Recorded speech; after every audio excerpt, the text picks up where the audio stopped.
वंशाला दिवा पाहिजे. खर तर ती प्रवृत्ती आता आपण बदलली पाहिजे बरं का. मी तर सध्या असा अभ्यास करतोय, गावोगाव फिरतोय, दिव्यावाल्यांचे चेहरे पडलेले, पंत्यावाल्यांचे चेहरे लय खुश आहे.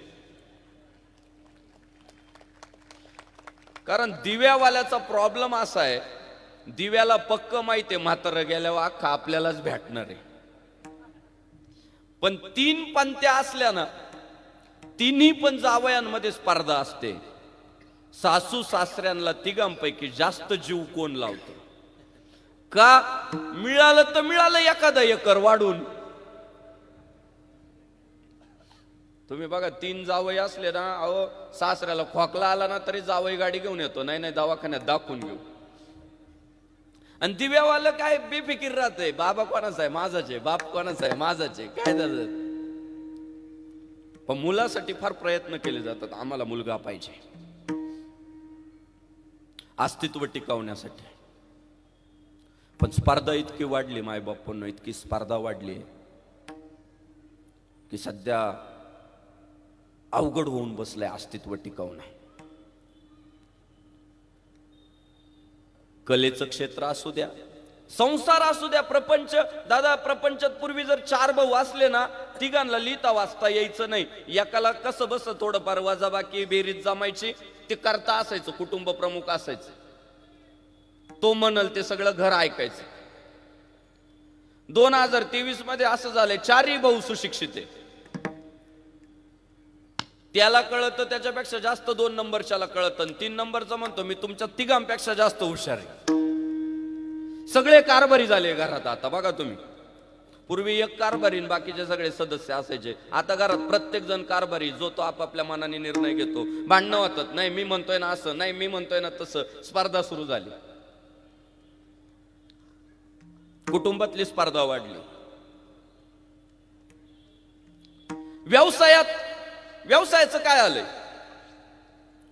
प्रचंड स्पर्धा. पूर्वी गावात एखादं मेडिकल असायचं, एखादं.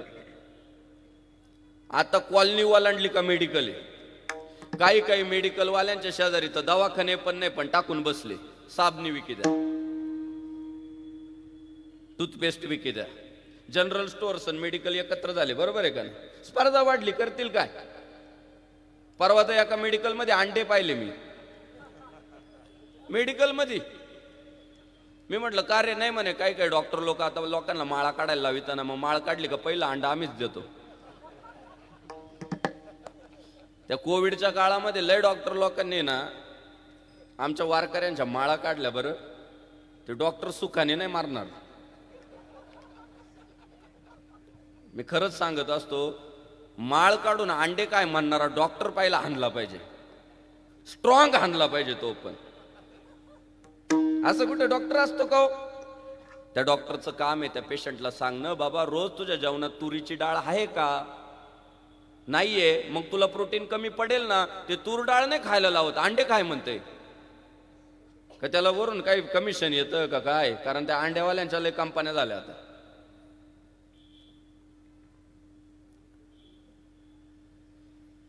मी नेहमी माझ्या हिंदुस्थानातल्या भाविकांना सांगतो, बाबांनो, तुम्ही जर शाकाहार कराल, भाजी खाल, फळं खाल, दूध प्याल, तर आमचे शेतकरी श्रीमंत होतील. तुम्ही जर मांसाहार कराल तर कसाईच श्रीमंत होतील.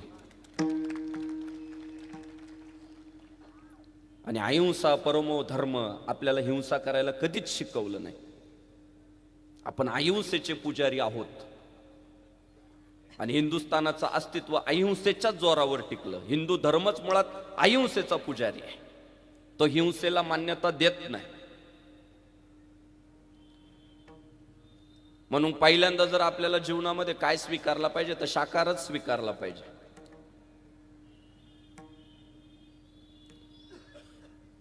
जागोजागी मेडिकल. एखाद्याचं हॉटेल चांगलं चालायला लागलं का दुसऱ्याला लगेच वाटतंय आपण टाकावं, त्याच्या शेजारीच टाकीते. झाली दोघांमध्ये स्पर्धा सुरू. हॉटेल. एखादं डॉक्टर असायचं गावात, आता गावात घर ओलांडलं का एक डॉक्टर आहे. इंजिनियर तर घरी बसून आहे. इंजिनियर घरी बसून आहे, काम नाही म्हणतात, कंपन्यांमध्ये जॉब नाही आम्हाला म्हणतात. का? स्पर्धा वाढली. इंजिनियर घरी बसून, डॉक्टर भरपूर, आर्किटेक्ट भरपूर, सगळ्याच क्षेत्रातले. कलेच्या क्षेत्राचं काय झालं? वर्षानुवर्ष बॉलिवूडमध्ये पाय रोवून काही माणसं उभी राहिली, पाय रोवून. त्यातलं एक उदाहरण म्हणजे अमिताभ बच्चन साहेब आहे. मला नाही वाटत ते जाईपर्यंत काम सोडील, कारण कामच येतंय, करील काय? सेवा आता घेतलंय ते व्रत, हाजमौलाचीच करील, डाबरचीच करील. शोले सारखा चित्रपट ज्यांनी दिला ते अमिताभ बच्चन वर्षानुवर्ष बॉलिवूडमध्ये आपलं स्थान टिकवून आहे, हटत नाही. बच्चन साहेबांचा आदर केलाच पाहिजे. युवराज तात्या, परवा मी एक भाषण ऐकलं अमिताभ बच्चन साहेबांचं. त्या भाषणामध्ये बच्चन साहेब धीरूभाई अंबानींबद्दल बोलत होते. धीरूभाई अंबानी म्हणजे ज्यांनी हिंदुस्थानामध्ये अर्थक्रांती घडवण्यामध्ये सिंहाचा वाटा उचलला. एक पेट्रोल पंपावर काम करणारं पोरग जगातलं मोठ्या उद्योगपतींपैकी एक झालं. कुणाला आज विश्वास बसणार नाही की रिलायन्सचे संस्थापक धीरूभाई अंबानी फुटपाथवर झोपत होते. कोणाला पटणार पण नाही, पण ती वस्तुस्थिती आहे. का? आज रिलायन्स नाव नाही ना राहिलं, ब्रँड झालंय. डिझेल टाकायचं, रिलायन्सच्या पंपावर टाकू. शेअर्स घ्यायचे, रिलायन्सचे घेऊ. सिम कार्ड घ्यायचं, जिओचं घेऊ. म्हणजे एक त्यांना नाव प्राप्त झाले. लोक डोळे झाकून विश्वास ठेवतात. पण धीरूभाई अंबानींनी फार संघर्ष केला आपल्या जीवनामध्ये आणि नावलौकिक कमावला, प्रतिष्ठा, प्रसिद्धी, पैसा सगळंच कमावलं. अमिताभ बच्चन साहेब चांगल्या पद्धतीचे चित्रपट दिले, जवळ पैसा आला आणि त्या पैशातून त्यांनी एक कंपनी उभी केली होती. त्या कंपनीमध्ये त्यांनी खूप सारा पैसा लावला, कर्ज काढून पैसा लावला अक्षरशः. पण प्रारब्ध चांगलं नसल्यामुळं, प्रयत्नांमध्ये कुठेतरी चूक झाल्यामुळं ती कंपनी फ्लॉप गेली, डुबली. अमिताभ बच्चन साहेबांकडे जेवढं होतं नव्हतं ते सगळं गेलं, पण उलट अंगावर कर्ज झालं. घराला सुद्धा ताळा लावावा बँकेने अशी परिस्थिती आली. धीरूभाईंच्या कानावरती बातमी गेली की अमिताभ बच्चन सारखा एक चांगला तरुण, जगभर ज्याचे चित्रपट पाहिले जातात, एक चांगला कलाकार, त्याला आपण प्रोत्साहित केलं पाहिजे, त्याला आपण वाव दिला पाहिजे, त्याला अडचणीतून बाहेर काढलं पाहिजे. मोठी माणसं मोठी असतात महाराज. तुमचा आमचा प्रॉब्लेम असा असतो, आपल्यातला कोण अडचणीत आला ना, आपल्याला मदत करायची असते, पण अट एक असते, त्याने आधी मला फोन केला पाहिजे. पहिला माझ्या अहंकाराला त्याने खतपाणी घातलं पाहिजे आणि मग मी खुश होणार आणि मग मदत करणार. त्याला मदत नाही म्हणत, त्याला उपकार म्हणतात. तुम्ही आम्ही बघा, बऱ्याचदा आपण एखाद्याला म्हणतो अहो तो प्रॉब्लेम मध्ये हाय की माहितीये की मला, मग तुम्ही गेले नाही, मला फोनच नाही केला. अहंकार येतो, त्यालाच अहंकार म्हणतात. की मला आधी हात तर मारू द्या मग मी येईल, मला फोन करू द्या मग मी येईल, ही एक अपेक्षा असते. मला युवराज तात्यांचं सुद्धा कौतुक करावं वाटतं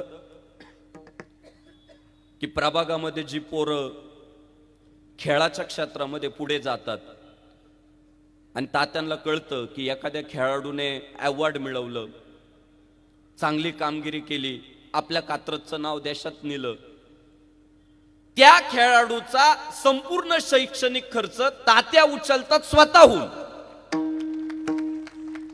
ही मोठ्या माणसाची लक्षण आहे की चांगलं काम करणाऱ्यांना आपण अजून वाव दिला पाहिजे, त्यांच्या संधीला न्याय मिळवून देण्याचं काम केलं पाहिजे. मला तात्यांच्या कार्यकर्त्यांनी जी माहिती दिली की चांगल्या खेळाडूंच्या शिक्षणाचा खर्च उचलणे, त्यांना मदत करणे, त्यांना खेळामध्ये अजून प्रवृत्त करणे. धीरूभाईंच्या कानावर बातमी आली, अमिताभ बच्चन अडचणीत आहे. त्यांच्या मोठ्या मुलाला, अर्थात मुकेश अंबानी आणि अमिताभ बच्चन साहेब दोघं मित्र, धीरूभाईंनी स्वतःहून मुकेशला सांगितलं की अरे ते अमिताभ बच्चन अडचणीत आहे, त्याचा काळ सध्या बरोबर चालू नाहीये, आपल्याला त्याला मदत करायची आहे, त्याला किती पैसे पाहिजे विचार, आणि जेवढे पैसे पाहिजे असतील तेवढे देऊन टाकूया. मुकेश अंबानींनी अमिताभ बच्चन साहेबांना संपर्क केला की दादा तुमची अडचण चालू आहे, बाबा असं म्हणाले की तुम्हाला काय अडचण असेल ती सगळी आपण सॉल्व्ह करूया, तुम्ही पुन्हा शून्यातून सुरुवात करा. बच्चन साहेबांनी ती मदत नाकारली. भाऊ, माणसं उगीच मोठी होत नाही, त्याच्या मागे कुठेतरी स्वाभिमान पण असला पाहिजे. बच्चन साहेब म्हटले मला नकोय, माझ्या पद्धतीने माझे प्रयत्न चालू आहे, मी आदर करतो भाईंचा, धीरूभाईंचा, पण मला मदत नकोय. काळ उलटून गेला, निघून गेला. पुन्हा बच्चन साहेबांचं प्रारब्ध चांगल्या ट्रॅकवर आलं, प्रयत्नांना चांगली जोड भेटली आणि सगळ्या प्रॉब्लेम मधून बच्चन साहेब बाहेर आले. अमिताभ बच्चन साहेब सांगतात की धीरूभाई तेव्हा मला इतके पैसे द्यायला तयार होते की माझ्या सगळ्या समस्या सुटून माझ्याकडे भांडवल शिल्लक राहिलं असतं, एवढे पैसे मला द्यायला तयार होते धीरूभाई, पण मी नाही घेतले. धीरूभाईंच्या इथे पुढच्या काळामध्ये एक पार्टीचं आयोजन केलं होतं, मैफिल होती मोठी. जगभरातले प्रसिद्ध उद्योगपती स्टेजवर बसलेले होते, धीरूभाई शेजारी बसलेले होते. बाकी देशभरातले खेळाडू, कलाकार सगळेच पुढे पार्टीमध्ये आनंद घेत होते. अमिताभ बच्चन साहेब त्या पार्टीमध्ये प्रवेश केला आणि धीरूभाईंनी त्यांना स्टेजवर बोलावून घेतलं. इकडे या, इकडे ये म्हटले, इथं माझ्या शेजारी बस. बच्चन साहेब लाजले की अरे मी नवा पोरगा, तुमच्या इतक्या मोठ्या लोकांमध्ये बसण्याची माझी पात्रता नाही, मी खाली बसतो, खाली माझ्या सहकलाकारांसोबत मी आनंद घेतो. धीरूभाई म्हणाले बस माझ्या शेजारी. बच्चन साहेब बसले नाही, पण शेजारच्या उद्योगपती बरोबर धीरूभाई काही वाक्य बोलले. धीरूभाई म्हणाले ये जो लड़का है ना, इसे मैं इधर बिठाना चाहता हूं, लेकिन ये बैठ नहीं रहा.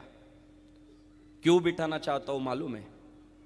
ये बच्चा गिर गया था और गिरने के बाद मैंने इसे मदद करनी चाहिए थी, लेकिन इस बच्चे ने मेरी मदद नहीं ली. अपने स्वाभिमान के बल पर ये पुनः अपने पैरों पर खड़ा हुआ, मैं इसकी इज्जत करता हूं. धीरूभाईंचे वाक्य, मी याची इज्जत करतो, माझ्यासाठी हा आदर्श आहे की मी याला मदत करण्याचं आश्वासन दिलं, पण याने माझी मदत नाही घेतली, याने माझा आदर केला, पण स्वतःच्या पायावर पुन्हा कष्टाने उभा राहिला, मी याची इज्जत करतो. माणसं उगीच मोठी होत नाही. आज बच्चन साहेब इंडस्ट्रीमध्ये टिकून आहे. पण 2023 मध्ये असं झालंय, पुढच्या पिढीला बच्चन साहेब व्हायचं म्हटलं तर अवघड झालंय. का? स्पर्धाच इतकी वाढली, चित्रपट येता कधी जातात कधी कळत नाही. एखादा नट येतो, त्याच्यानंतर लगेच दुसरा येतो, एखादा बॉडी वाढून येतो, एखादा केस वाढून येतो, एखादा तिसरंच काहीतरी करून येतो. एका चढी एक सोबडकर एक प्रयोग करायला लागले. नटांचं तर सोडून द्या, नटाला तरी 2-4 पिक्चर कसेही भेटतात, अवघड झालंय नट्यांचं. बाबा बाबा बाबा बाबा, म्हणजे हिरोईनींचे नाव लक्षात ठेवायचा प्रॉब्लेम झाला. पूर्वी हिंदुस्थानात परिस्थिती अशी होती, बोटावर मोजाव्या एवढ्या हिरोईन असायच्या, नाही का? बोटावर मोजता येतील इतक्या. आज कुणाची नावं घ्यावी, प्रत्येक चित्रपटात वेगळी आहे. बरं, सहकलाकार कलाकारापेक्षा चांगलं काम करतात, ती एक अडचण. जप जप जप जप ते इतकं वाढलंय. चित्रपट येतात जातात, नायिका येतात जातात, टिकणं अवघड झालंय. कलेच्या क्षेत्राचं तेच झालंय. आता लता दीदी मंगेशकर होणं सोपं नाही राहिलं. का? कोण देईल एवढी संधी? कुठे तेवढी तयारी, कुठे तेवढं परत टिकून राहायचं? एक सोबडकर एक, घराघरात कलाकार वाढले. मायबाप, राजकारणाची सुद्धा तीच परिस्थिती झाली. 1 ते 2 नेते असायचे गावात, 1 ते 2. दादा, नाना आणि अजून लईच प्रयत्न केला तर एखादा तात्या सापडायचा. नाना, दादा, तात्या प्रयत्न केला, ते तिघ गावातला प्रत्येक प्रॉब्लेम सॉल्व्ह करत होते, अडचणी सॉल्व्ह करत होते.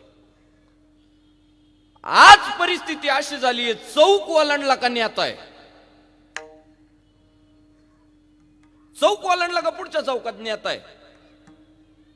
तरुण पिढीमध्ये सर्रास पदांचा, आता पक्षांना इतके प्रॉब्लेम झाले, नेते मंडळी वाढल्यामुळे त्यांना पद वाढवावं लागली.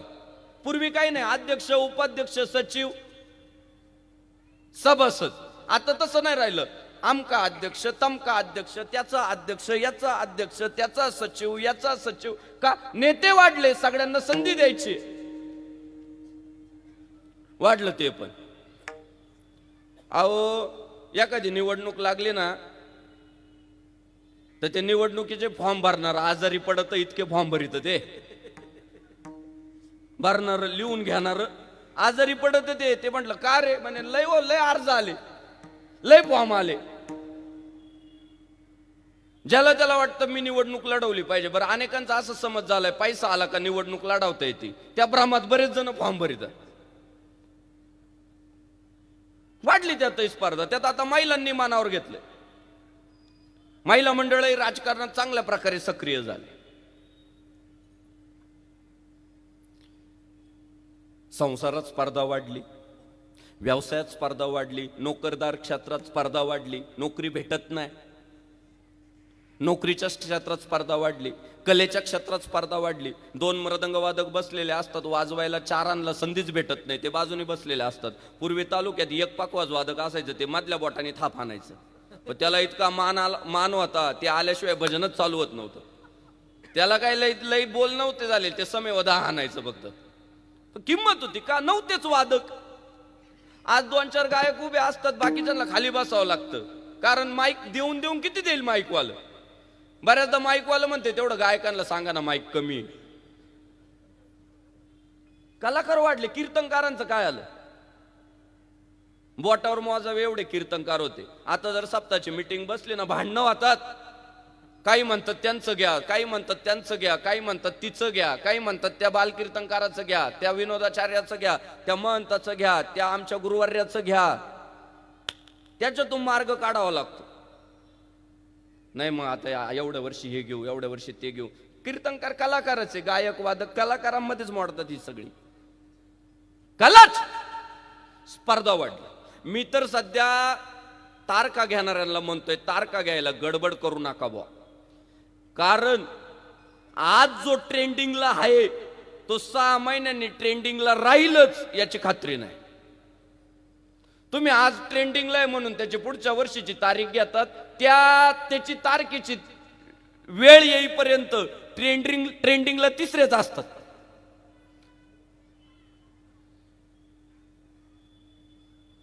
झाली का नाही स्पर्धा? वाढलीच ना.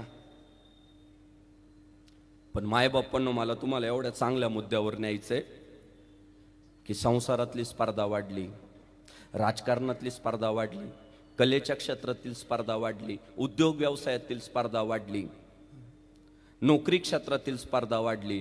पण एवढी जरी स्पर्धा वाढलेली असेल तरी एका गोष्टीकडे तुम्हाला आम्हाला सगळ्यांना लक्ष द्यावं लागेल. ती गोष्ट अशी की एवढ्या स्पर्धेच्या युगामध्ये सुद्धा वारकरी संप्रदाय घट्टपणे आपले पाय रोवून उभा आहे, याचा आपल्याला विचार करावा लागेल. कारण काय असेल? अहो, आज इतर संप्रदाय जाहिराती करायला लागले, होर्डिंग भाड्याने घ्यायला लागले की आम्ही येणार आहोत, तुम्ही या. एखाद्या इतर संप्रदायातला कोणतरी कथाकार जेव्हा येणार असतो महाराष्ट्राच्या मातीत, तेव्हा कोट्यावधी रुपये जाहिरातीसाठी घालावे लागतात की ते येणार आहेत, ते होर्डिंग लावावे लागतात. दुसरा प्रॉब्लेम सांगतो. एखाद्याने एखादा संप्रदाय, एखादी परंपरा उभी केली, तो मेला की विषय संपतो. असे महाराष्ट्रात कितीतरी उदाहरणं मी तुम्हाला सांगतो. तो जोपर्यंत जिवंत असतो तोपर्यंत लाखो लोक जमतात. एकदा का तो माणूस मेला की त्याच्या पोरांना कोण ओळखीत नाही. नावं घेऊन मला कुणाचं अपमान करायचा नाही, पण तुम्ही तुमच्या डोळ्यासमोर आणा की जे संप्रदाय विशिष्ट काळापुरते 10 वर्षासाठी, 20 वर्षासाठी, 15 वर्षासाठी, 50 वर्षासाठी खूप फेमस झाले, खूप फेमस झाले, पण एकदा का त्याचा संस्थापक मिळाला की तो संप्रदायच संपला. कितीतरी उदाहरण आहेत. आणि त्या काळात श्रीमंत लोक, राजकारणी लोक, कामाधंदे उद्योग व्यवसाय करणारे लोक, त्यांनी फोटो लावले त्या लोकांचे घराघरांमध्ये. पण तो माणूस गेला, विषय संपला. पुढच्या पिढीला माहित नाही हे कोण होते.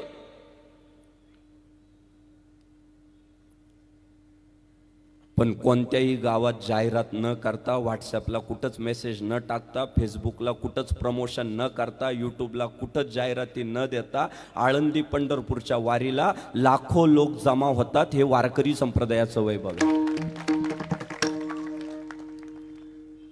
विचार केला पाहिजे कधीतरी, काय कारण असेल. स्पर्धेच्या या युगामध्ये दरवेळी वारकरी वाढत चाललाय, कमी होत नाही.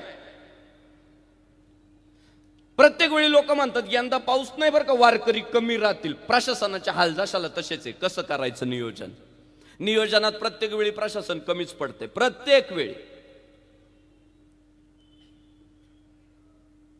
त्याला तिरपीट होती त्यांची. का? समाजच इतका येतो, करणार काय?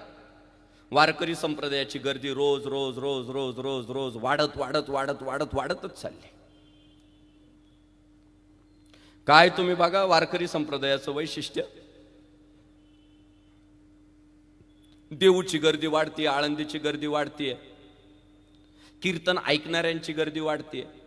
अनेक युवराज तात्या, अनेक लोक त्या शॉर्ट फिल्म बनवत होते, वेब सिरीज करत होते. नंतर त्यांच्या लक्षात आलं की वेब सिरीजला व्ह्यूज नाही, शॉर्ट फिल्मला व्ह्यूज नाही, आपण कीर्तनकारांचे कीर्तन शूट करू आणि टाकू. युट्यूब फेमस झाले, युट्यूब चॅनल फॉर्मला आले, लाखो रुपये घर बसल्या पोरं कमवायला लागले. का? त्याचं कारण असं आहे, महाराष्ट्रातला माणूस त्याच्या हातामध्ये मोबाईल जरी आला ना तरी युट्यूबला गेल्यावर तो कीर्तन टाकतो. हे वैशिष्ट्य आहे. बघा तुम्ही कीर्तनकारांच्या व्ह्यूज किती बघा युट्यूबला. काय कारण आहे?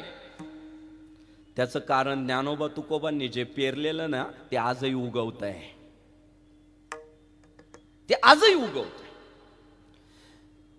कुठेही कीर्तन ठेवा, समाज जमतोय, कौतुकाच्या थापा देतोय, तुमची वाह करतोय. गावोगावचे सप्ताह, काहींचे 100 वर्ष पूर्ण झाले, काहींची तर अशी परिस्थिती कितवं वर्ष आहे त्यांनाच माहित नाही की किती वर्षांपासून हे उत्सव चालू आहेत. ध्यानात नाही म्हणतात, वर्षानुवर्ष चालू आहे. आमचे खापर पंजोबा करीत होते, आजोबा करीत होते, आमचा बाप करीत होता ना, आता आम्ही करतोय.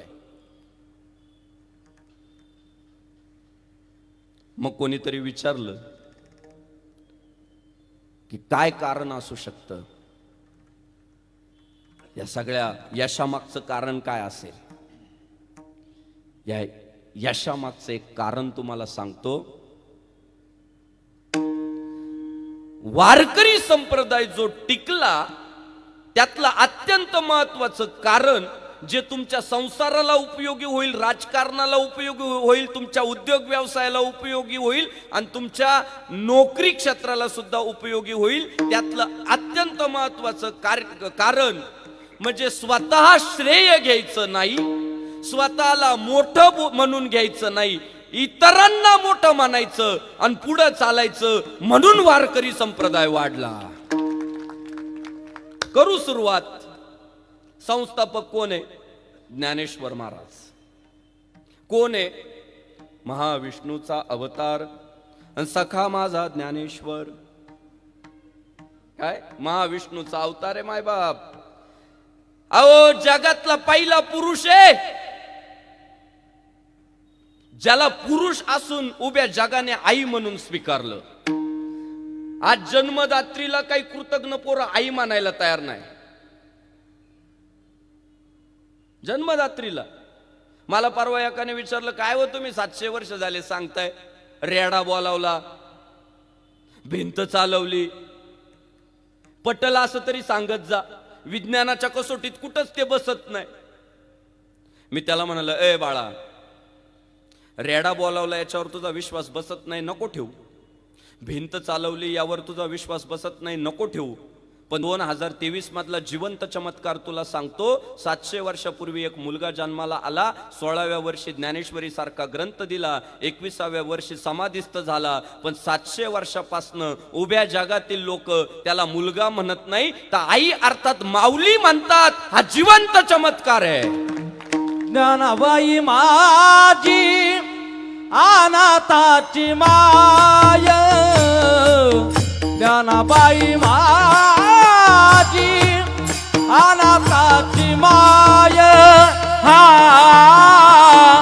एका जनार्दनी पाय वंदित से, हा एका जनार्दनी पाय वंदित से. ज्ञानाबाई माझी अनाथाची माय, ज्ञानाबाई माझी अनाथाची माय. हा एका जनार्दनी पाय वंदित से, ओ एका जनार्दनी पाय वंदित से.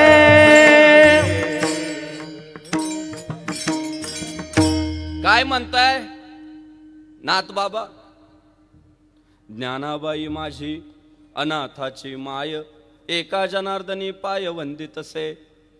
अनाथांची आई म्हणून ज्ञानेश्वर महाराजांना उभ्या जगाने स्वीकारलं.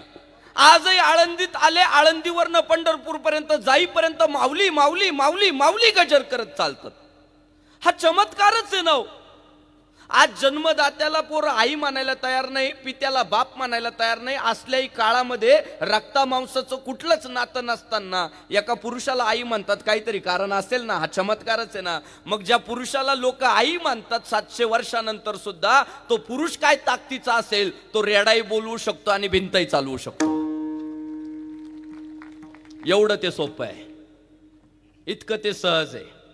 सामान्य नाहीयेत, महाविष्णूचे अवतार आहे. पण बघा, पाया रचला, ज्ञानदेवे रचिला पाया, अन उभारिले देवालया.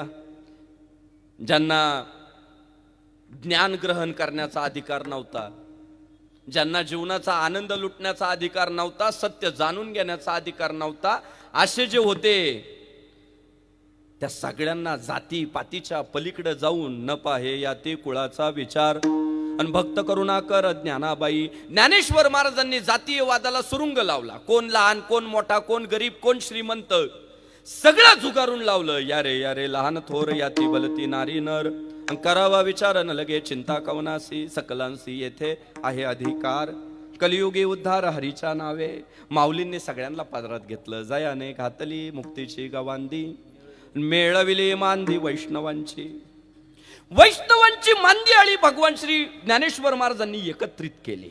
आज आळंदी पंढरपूरचा सोहळा चालतो. माऊलींचा रथ उभा राहिला का अख्खा समाज उभा राहतो. माऊलींचा रथ निघाला का अख्खा समाज निघतो. ही संप्रदायाची शिस्त आजही वारकऱ्यांनी टिकवली आहे, महाराष्ट्राने टिकवली आहे. एक उत्तम नियोजन म्हणजे आळंदी पंढरपूरचा सोहळा म्हणून ओळखलं जातं.